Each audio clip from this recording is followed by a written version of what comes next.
To load an embroidery alphabet, touch the topaz and go down to the function with the 2 A's on it.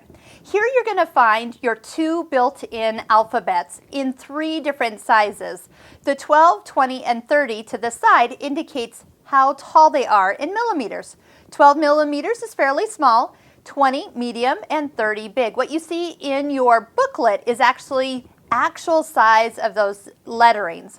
Now, this is not the only lettering that you have. You do have the option with the online free quick font software that is available for these machines. And if you click here, this is where you can go watch the videos on how to get more fonts. All the fonts that are in your computer, you know those drop-down lists when you're in the Word program or whatever you use to type, those can all be embroidered alphabets. They can be applique, they can be outlines, they can be single lines. It's unlimited. You have to check it out. So click over there, get to where you can see how to download those to your computer, and you will have unlimited alphabets. But these are the ones that come with it. So let's just go ahead. I'm going to click Clarendon 20.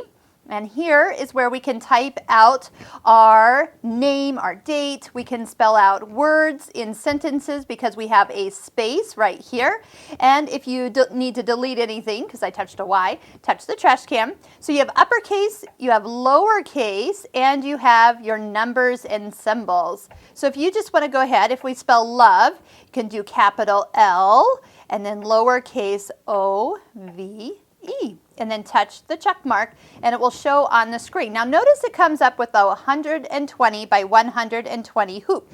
That's because this design is going to stitch in that size.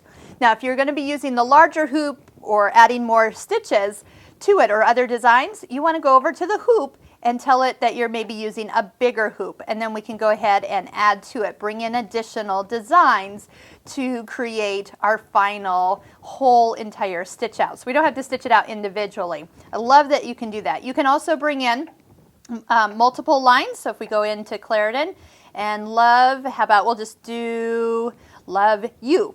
And this one, we want to go in Y-O. Oh, don't do the one with the umlauts unless you're from Germany there. Okay, this allows you to go ahead and position these on 2 separate lines as you go. If you want to zoom in, touch Alt.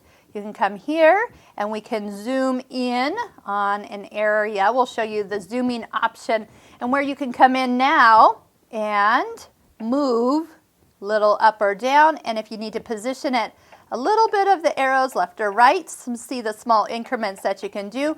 We can also size these by going into the Alt and having some options to make that bigger or smaller based on what you want it to look like. If you want to just get rid of one thing, whatever you have highlighted, that's what the trash can will delete, and we can delete it all when you're completely done.